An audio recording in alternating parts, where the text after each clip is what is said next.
Shalom, selamat datang di YT Artikel 2. Assalamualaikum warahmatullahi wabarakatuh.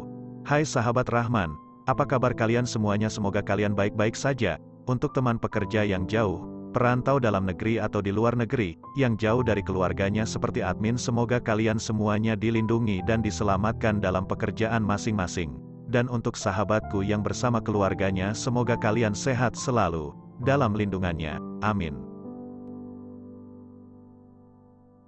Episode 156-157. Kisah seorang cleaning service yang ternyata anak orang kaya. Rahman menatap. Sedikit tidak bisa memahami atas dasar apa Sahrul berani menantangnya. Apakah itu berdasarkan orang tidak berguna di sampingnya? Tantangan fisik atau tantangan ilmu? Kalau tantangan fisik bagaimana? Kalau tantangan ilmu bagaimana? Rahman memicingkan matanya. Apa yang menyenangkan dari tantangan ilmu? Sebagai seorang laki-laki, tentu saja harus tantangan fisik, kata Sahrul angkuh. Kamu yakin ingin menantangku? Rahman menunjuk-nunjuk Sahrul, kemudian menunjuk-nunjuk dirinya. Dia tidak mengerti apa yang membuat Sahrul menjadi berani untuk beradu fisik dengannya. Tidak, tentu saja bukan aku yang maju, tapi orang dari keluarga Raffi yang akan maju. Bernaikah kamu menerimanya? Kata Sahrul. Rahman menghina dalam hati. Dia tahu bahwa Sahrul akan berkata seperti ini. Tidak tertarik, sahut Rahman cepat. Sampai saat itu aku rasa kamu tidak ada pilihan. Kata Sahrul dengan senyum dingin. Kamu mengancamku. Rahman memicingkan matanya. Waspada terhadap Sahrul. Perkataan Sahrul ini pastinya ada persiapan. Rahman biarpun tebak pun tahu bahwa Sahrul akan mengancamnya dengan memakai anak istrinya. Berani memakai keluarganya untuk mengancamnya. Di mata Rahman tersirat sebuah kesempatan pembunuhan. Aku nasihatkan kamu untuk lebih baik setuju denganku. Kalau tidak kamu akan menyesal. Kata Sahrul dengan tersenyum dingin. Rahman terdiam sesaat. Tiba-tiba teringat akan Vicky Naki. Dia ingat di awal saat Vicky Naki dipukulnya keluar. Melihat sorotan matanya yang menyiratkan kesan ingin membunuh. Apakah bocah itu yang merencanakan balas dendam? Baiklah, aku menerima tantanganmu itu. Katakanlah waktu dan tempatnya. Setelah terpikir bahwa Vicky Naki yang ingin membalas dendam, Rahman segera menganggukkan kepalanya. Tantangan ini harus diterimanya. Kecuali dia bisa tinggal bersama keluarganya untuk melindungi mereka setiap saat. 3 hari kemudian jam 7 malam, Pulau Bintang, yang juga adalah Villa Bandung. Melihat Rahman yang menyetujuinya, Sahrul berkata dengan antusias. Kali terakhir Vicky Naki dipukul oleh Rahman. Vicky Naki tentu saja tidak bisa menahan amarah ini. Kepulangannya beberapa hari ini membujuk kakak seperguruannya untuk membantunya membalaskan dendam. Kakak seperguruannya Vicky Naki adalah seorang master bela diri. Jauh lebih kuat dibandingkan Vicky Naki. Sahrul percaya bahwa kali ini Rahman akan dihajar habis-habisan. Sejak ulang tahun terakhir 73 dari Tuan Wibowo, iknya terus-menerus diinjak oleh Rahman. Dari awal dia sudah tidak puas dengan Rahman. Kali ini dia bisa melihat sendiri Rahman menderita. Dia sudah tidak bisa menahan lagi. Baiklah, Rahman menganggukkan kepalanya. Melihat ke arah Marshanda. Aku pergi dulu. Dia tidak memiliki ketertarikan terhadap pesta ini. Tujuannya datang sudah tercapai. Tentu saja dia tidak bisa tetap tinggal di sini. Tuan Rahman. Marshanda ingin mengatakan sesuatu, tapi dia tidak tahu bagaimana mengatakannya dengan baik. Tidak perlu mengatakan apapun. Suruhlah mereka untuk mengganti rugi mobilku. Lalu masalah ini. Rahman mengatakannya sambil berjalan keluar ruangan besar itu. Marshanda dan yang lainnya mengikutinya keluar dengan cepat. Rahman melihat mobil Audinya benar-benar ditabrak sampai hancur. Hatinya sangat pahit. Hanor masih seperti anak kecil. Mobil semahal itu pun tidak mau. Hanya demi menabrak mobil Audinya sampai rusak. Inilah jenis gayanya. Sudah menyesalkan. Aku sudah katakan kepadamu. Tidak boleh memarkir mobil rusak di sini. Hanor benar-benar adalah generasi kedua keluarga kaya. Mana bisa kamu memprovokasinya? Lihatlah mobil yang semahal itu saja dia tidak mau. Hanya untuk menabrak mobil rusakmu itu. Ini baru dinamakan keberanian seorang yang benar-benar kaya. kata satpam yang menghampirinya itu ketika melihat Rahman tersenyum pahit. Yang dia katakan ini sedikit memiliki saran di belakangnya. Tentu saja, lebih banyak mengandung cemoohan. Rahman mengangkat bahunya dan berkata, benar, ratusan juta. Benar-benar menyakitkan. Sorotan mata satpam itu penuh hina. Inilah kesenjangannya. Mobil 4 miliar milik Hanor tidak dipedulikannya. Bocah ini masih saja menyayangkan mobil yang hanya ratusan juta. Siapa yang menyuruhmu tidak mendengarkan nasihat? Ini yang pantas kamu dapatkan. Hina satpam itu. Ya, Rahman menganggukkan kepalanya. Kelihatannya mobil itu sudah tidak bisa dikemudikan. Dia bersiap-siap untuk berjalan kaki pulang. Melihat bayangan tubuh Rahman yang menjauh, satpam itu semakin menghinanya. Salah siapa tidak mengenali niat baik orang lain. Kalau kamu mendengarkanku, tidak akan berakhir seperti ini kan? Tepat di waktu ini, sebuah mobil ambulans datang, berhenti di tengah jalan. Satpam itu kebingungan. Siapa yang masih bisa berkelahi di dalam sana? Atau mungkin ada orang yang jatuh sakit. Dia segera melihat rombongan orang membopong Hanor keluar. Kedua kaki Hanor membengkok parah. Begitu melihatnya langsung tahu bahwa kaki itu patah. Aku pergi. Siapa yang sangat berani? Bahkan dia berani berkelahi dengan generasi kedua keluarga kaya Hanor. Satpam itu terkejut. Dia tidak percaya dengan apa yang dilihatnya. Ini sangat luar biasa. Bagaimana dengan mobil Audi A6 itu? Marsyanda menatap ke arah satpam yang terkejut itu. Satpam itu terkejut melihat nona besar Sulan. Dengan segera berkata, di tempat parkir sebelah sana. Aku akan membawamu pergi untuk melihatnya. Baiklah. Setelah menunggu mobil ambulans membawa pergi Hanor, Marsyanda dan Sinta baru pergi ke tempat parkir itu. Tidak peduli bagaimana bentuk mobil itu ditabrak atau tidak ditabrak. Demi menebus kesalahan malam ini, Marsyanda tetap ingin mengganti rugi Rahman dengan sebuah mobil. Hubungan Rahman dengan keluarga Jordan tidak hanya sangat baik, bahkan Al-Bukhari pun akan memanggilnya saudara. Anggap saja kalau Rahman tidak menyukainya lagi, dia juga tidak bisa merusak hubungannya dengan Rahman.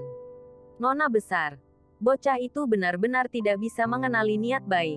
Aku tadinya sudah menasihati dia. Ini adalah tempat meeting privat. Mobil rusak seperti miliknya tidak bisa diparkir di sini. Dia tidak mau mendengarkan. Masih mau adu mulut dengan Tuan Muda Hanor. Begitu dia masuk, Tuan Muda Hanor langsung menabrak hancur mobilnya itu. Satpam itu berbicara di samping Marsyanda. Marsyanda terdiam. Sinta menatap satpam itu penuh lelucon.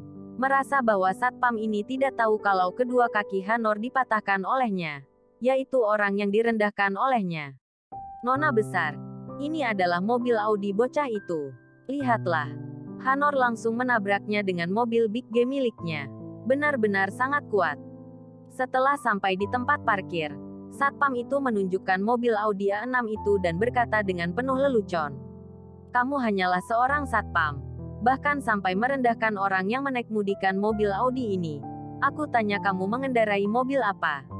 Mobil mana yang ada hubungannya denganmu? Melihat satpam yang terus-menerus menggerutu dan masih saja memandang rendah seorang Rahman, Marsyanda juga tidak tahan untuk menghinanya. Berdasarkan wataknya, jika saat dia peduli, tentu saja dia tidak mungkin berdebat dengan seorang satpam. Tapi hari ini melibatkan Rahman, dia pastinya tidak tahan lagi. Satpam itu terkejut.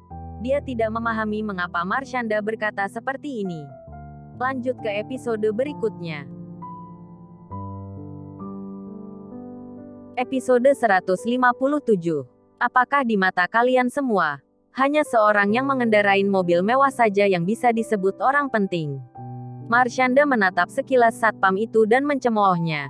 Kemudian memutar badannya masuk lagi ke dalam ruangan. Satpam itu sangat terkejut. Seketika dia memahami keadaan ini. Bocah itu, apakah dia memang benar-benar orang penting? Satpam itu memikirkannya sampai merasakan kemungkinan ini. Kalau tidak, mengapa nona besar Marsyanda sampai bisa memeriksa sendiri keadaan mobil itu? Dan juga, kedua kaki Hanor itu, kira-kira juga dipatahkan oleh orang itu. Saat satpam ini memahaminya, Sinta pun juga paham. Marsyanda, orang penting yang ingin kamu perkenalkan padaku itu adalah bocah yang tidak terkalahkan itu ya? Sinta bertanya sambil mengejar langkah kaki Marsyanda. Benar sekali. Sungguh disayangkan membuatnya tidak senang hari ini. Lain kali mungkin akan lebih sulit untuk bisa mengundangnya lagi. Marshanda menganggukkan kepalanya, berkata dengan nada tidak senang. Dia sebenarnya siapa? Sinta bertanya setelah memikirkannya. Ada 4 tuan muda di kota Yuzoda. Tidak peduli dari koran atau dari mulut Marshanda. Dia sudah sangat mengenal mereka. Tapi hanya dengan Rahman, dia tidak memiliki kesan sedikit pun. Jujur saja, identitas sebenarnya siapa aku juga tidak mengerti. Aku hanya memberitahumu. Ayahku memanggilnya Saudara Rahman. Al-Bukhari pun juga memanggilnya saudara. Bahkan sampai menuangkan anggur kepadanya. Kata Marshanda. Sinta terkejut, tersadar dan berkata, mungkin identitasnya agak semacam itu. Apakah dia ini adalah bos dari perusahaan bintang 8 yang belakangan ini panas dibicarakan itu? Marshanda terkejut karena diingatkan oleh Lani tentang hal ini. Dia juga tiba-tiba mengerti. Tapi bagaimana mungkin? Dia masih sangat muda. Bagaimana mungkin dia membuka sebuah perusahaan teknologi yang besar ini? Dan juga bukankah dia adalah bos dari supermarket Sunley? Meskipun Marshanda merasa bahwa Rahman mungkin adalah bosnya perusahaan bintang 8, tapi dia masih sedikit tidak percaya. Hanya saja, apakah seorang bos dari sebuah supermarket bisa membuat ayahnya dan seorang Al-Bukhari mendukungnya? Aku masih belum tahu apakah dia adalah bos dari perusahaan teknologi. Tapi aku tahu bahwa dia membuka sebuah supermarket bernama Supermarket Sunley. Oh ya, bukankah kamu ingin mencari orang yang membuat Sugiarto dari keluarga Lebang malu di saat pertemuan akbar barang antik keluarga Net yang lalu? Kebetulan orang itu adalah Rahman. Adalah dia yang di saat bertaruh dalam satu gerakan bisa memenangkan Profesor Arga, menyuruh Sugiarto untuk menyerahkan channel Raustone. Kata Marshanda. Astaga, sayang sekali. Aku juga tidak tahu kapan lagi bisa memiliki kesempatan bertemu dengannya. Kata Sinta menyesal. Kedatangannya ke kota Yuzoda kali ini, katanya datang untuk berlibur. Sebenarnya tujuan paling besarnya adalah mencari orang yang memenangkan channel Raustone milik keluarga Lebang itu. Dia ingin membeli channel Raustone milik keluarga Lebang. Karena ada terlalu banyak peperangan di antara keluarga Smith dan keluarga Lebang. Bahkan bisa dikatakan sampai saling membenci. Garis hidup keluarga Lebang ialah channel Raustone. Dia ingin menahan garis hidup keluarga Lebang. Di tengah peperangan dengan keluarga Lebang, keluarga Smith baru tidak terkalahkan atau memilih untuk menyerang keluarga Lebang. Ya, lusa akan ada pesta ucapan terima kasih yang diatur oleh kota. Dia seharusnya datang. Kata Marshanda. Baiklah, lusa kita akan ikut dalam pesta terima kasih itu. Sahut Lani. Rahman memanggil taksi untuk pulang. Melihat Luna dan Agnes yang tidur bersama dalam satu kamar, hatinya sakit. Dia segera mandi kemudian tidur. Esoknya, dia terpaksa memanggil taksi untuk mengantar Agnes pergi sekolah. Setelah mengantar Agnes ke TK, Rahman Wijaya kemudian pergi lagi ke supermarket. Sekarang di perusahaan bintang 8 di sana ada Raka dan Hasbia, 2 orang yang banyak berpengalaman, yang kompeten dan cakap dalam memeriksa. Dia sedikit pun tidak khawatir. Sebaliknya di supermarket ini, dia masih khawatir terhadap Supri. Meskipun dia sudah menyerahkan semua kepada Supri untuk menanganinya, tapi dia benar-benar ingin mengambil jalan yang berantai. Dan ini juga merupakan pion penting baginya untuk membangun bisnis di masa depan. Setelah pemulihan dari penyelesaian kemarin, hari ini supermarket kembali beroperasi. Rahman menunggu sampai tengah hari. Setelah semua berjalan normal, barulah dia pergi makan. Kak Rahman, ternyata kamu. Saat Rahman melewati sebuah pintu toko minuman dingin, dia bertemu dengan Cut Tari dan seorang perempuan yang kebetulan lewat. Perempuan itu berumur sekitar 21 atau 22 tahun. Tidak terlalu cantik, tapi dandanannya modis. Masih ada beberapa keindahan di sana. Rahman menatap perempuan itu sekilas. Sepertinya tidak asing, tapi dia tidak bisa mengingatnya dalam sekejap. Perempuan ini bernama Lasmini Pura. Rahman sudah tidak bisa mengingatnya, tapi dia masih ingat dengan Rahman. Karena dia adalah teman Lisa. Dulu dia pernah bertemu sekali dengannya kemudian mengetahui bahwa di mata keluarga mertuanya, Rahman adalah seorang menantu yang tidak berguna. Ya, kebetulan sekali. Rahman tersenyum.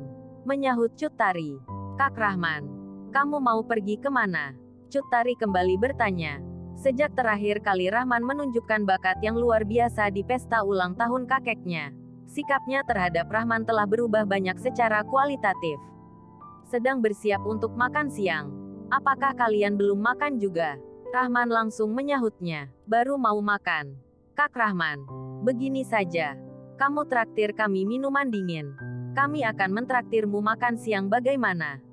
Kata Cut Tari sambil mengedipkan sebelah matanya. Rahman melihat toko minuman dingin di sampingnya. Dia juga merasa sedikit haus. Saat dia ingin menyetujuinya, Lasmini segera memotong pembicaraan itu. Cut Tari, kita makan sendiri saja. Dalam kesan Lasmini, dia tahu bahwa Rahman adalah seorang menantu yang tidak berguna. Maka dia tidak memiliki kesan baik apapun terhadap Rahman. Tidak. Dia sendiri yang memandang rendah Rahman. Dia sangat sulit untuk dimengerti. Mengapa Cut Tari mau bertegur sapa dengan menantu tidak berguna seperti Rahman ini? Bahkan ingin mentraktirnya makan juga. Apakah dia tidak takut orang lain melihatnya dan meremehkan identitasnya? Tapi dia tidak bisa mengungkapkannya. Meskipun dia dan Cut Tari berteman baik, tapi kedua keluarga mereka hanyalah bekerja sama. Dan juga keluarga Pura bisa dibilang adalah perusahaan bawahan keluarga Jordan. Jika dia membuat Cut Tari tidak senang, kemungkinan besar ini bisa memengaruhi hubungan kerjasama dua keluarga itu. Rahman menatap Lasmini Pura, melihat sorotan matanya yang penuh hinaan. Kemudian dia berkata dengan Cut Tari, kalau tidak, aku tidak akan pergi saja. Kalau begitu kamu mentraktirku satu orang saja. Lain kali aku juga akan mentraktirmu. Cut Tari juga mendengar ketidaksukaan Lasmini Pura terhadap Rahman. Seketika dia merasa tidak puas dengan Lasmini. Rahman adalah tamu VVIP keluarga Jordan. Dibandingkan dengan Rahman, di matanya 10 keluarga Pura tidak layak untuk disebutkan. Menerima perubahan sikap dari Cut Tari, hati Lasmini Pura gemetaran. Dia dan Cut Tari terlihat seperti teman.